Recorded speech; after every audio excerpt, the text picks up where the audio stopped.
Hello everyone, my name is Raven Sims. I'm going to be going over the security first principle of layering today. The objectives of this lesson is I basically want to make sure everyone has a clear understanding of what exactly layering is. Then we're going to go over a defense in depth framework developed by Northrop Grumman Corporation for our complete understanding and thoroughness of really understanding layering. And then we'll wrap it up today with a real world objective, how this applies to real life, how you can secure your network across an enterprise. So our definition for layering is a separate level that must be conquered by attacker to breach a system, right? If you think about this, even real world scenario, if you think about your own house, right? How you secure your home. You don't mainly rely on you closing the door to prevent a burglar from coming in, right? You probably put a lock on that door, right? You might also put a chain on the door to prevent an attacker or a burglar from coming in, right? You might also take it a step further by getting a security monitoring service like ADT or something like that, right? To monitor your home 24/7, 365. You might also take it a step further by actually adding cameras to your home, right, to the exterior of your home, like front door, back door, and your surrounding property. So you have complete situational awareness of what's going on at your home, whether you're there or whether you're not there. Think of layering like that. The things you put up, the controls you put up, even in your own home, right, to detect an adversary from coming into your home, and to also to increase situational awareness across your entire home, so you can understand if a burglar was coming in or not. Now we're going in the defense in depth Northrop Grumman CyberFan. This was developed in 2010 by Northrop Grumman. Basically, a cybersecurity defense framework. Basically, is great at showing the different layers, all the way from perimeter security to data security, and then they tie them together with prevention and monitoring response. Basically, this is showing, right, your outside threat trying to penetrate the network, right? But if they were to attempt to penetrate the network, they would have to go through the perimeter security, network security, endpoint security, application security, and data security, right? Just to even get to the mission critical assets. So right off the bat, you see the benefits of layering, right? If I was an outsider, I will have to penetrate 5 layers before I'm even able to get to the good stuff, right? By that time, I might get caught at the perimeter, I might get blocked at the perimeter, or by the time I'm able to get through level 2, get down to the network layer, I'm already tired. I'm already ready to give up, right? So layering really deters the attacker, slows them down from getting to your mission critical assets. And then the prevention piece and then the monitoring response piece ties both of these together to have complete situational awareness across your entire network. So we'll start today with perimeter security. Think of this as your perimeter firewall, your IPS IDS solutions, your secure DMZs, your message security hunting pod, and your data loss prevention tool. I want to take a step back one more time. If you see operations in the right hand green sections, green slice on your screen, you'll see that DLP is listed right above that word in each layer. So in data security, application security, endpoint security, network security, all the way up to the perimeter, you see DLP listed. This is not by mistake. This is by design, right? It's basically there to detect exfiltration of data in all aspects of your network, right? From the data layer all the way up to the perimeter layer, right? Think of this as a good example, a good scenario of this is, authenticated user trying to send through their email account, right? So maybe some blueprints or proprietary information of your company to their external address, right? So their Gmail account. That DLP solution will catch that. So think of that like that. A good example of perimeter security solutions will be your Snort, your security in your borough. Next layer you have is your network security layer. It's your data center firewall, enterprise, IDS, IPS solutions. your web proxy, content filtering, your NAC, your enterprise message security, enterprise wireless security, and your enterprise remote access.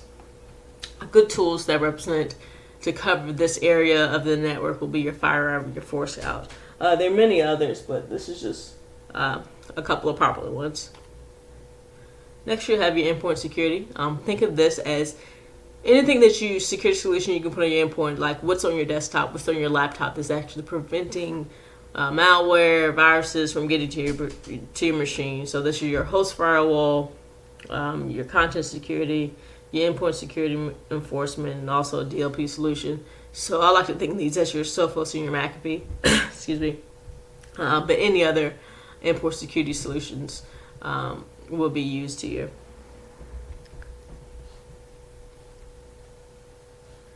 Next, you have your static app testing. You have your application security layer. This includes your static app testing, your dynamic app testing.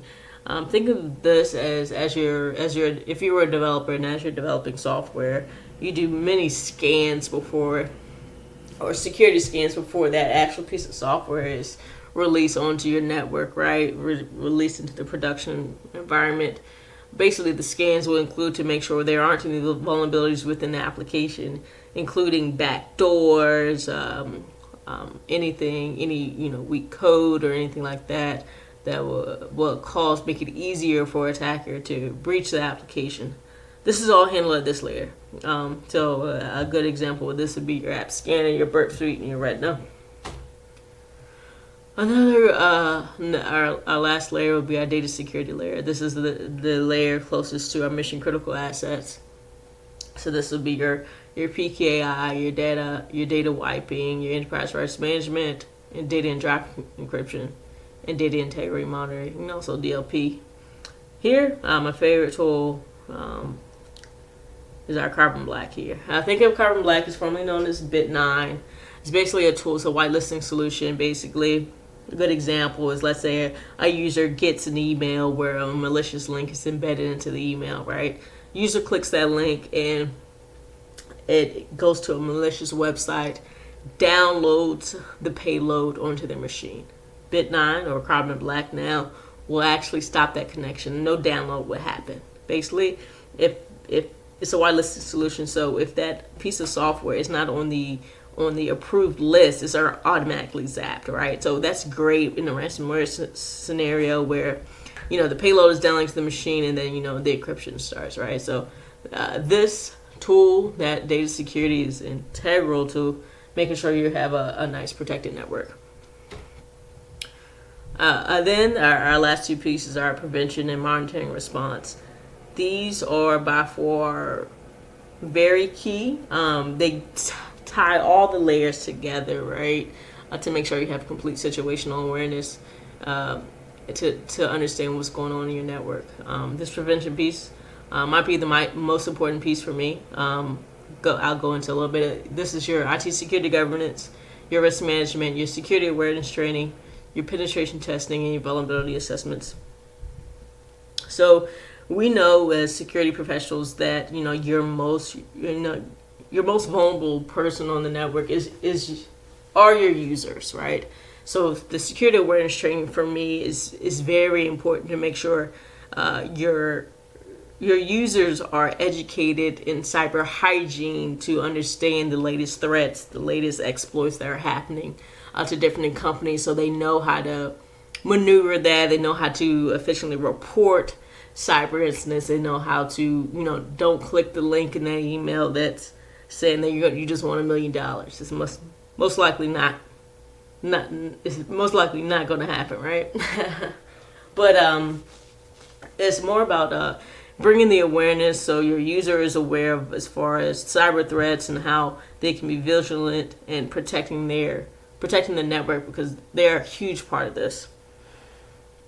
And then I also want to go back and show you the framework again. This framework is all about risk management. We're not expecting you to have a tool for each piece of this puzzle, meaning I expect you to have something for perimeter security, network security, endpoint security, application security, data security, right? But I'm not expecting you to have, let's say,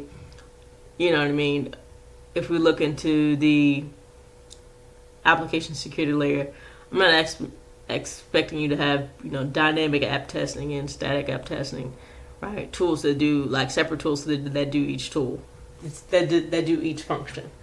It's all about risk management. While layer defense is defensive depth, and layer defenses are integral to slowing down an attacker and then having properly securing your network, it's all about managing risk, right? So you might not always have different tools in each one of these layers, but it's all about protecting, lowering your risk for your mission critical assets. So you might have a server without any antivirus on it. Why? Because I don't have any data on that server, right? It's all about managing your risk to a proper level.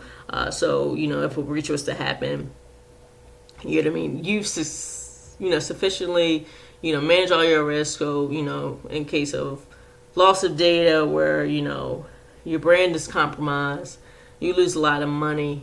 It's all about having the appropriate architecture that fits your network, fits with your mission critical assets. So moving on, our tools for prevention will be our Nessus Scanner, our Nmap, our Metasploit. Next we have our monitoring response. This is by far my favorite piece of this framework. I spent a lot of time in this area currently as I worked in multiple SOC and NOC operations. So this will be your SIM tool, your escalation management, your digital forensics, your continuous monitoring, incident response, incident detection, and your soft knock functions.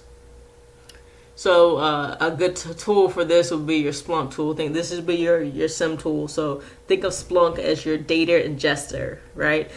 Through all the layers we have in this framework, we have everything's producing logs, right? So Splunk will ingest all that logs and make a very pretty picture for you.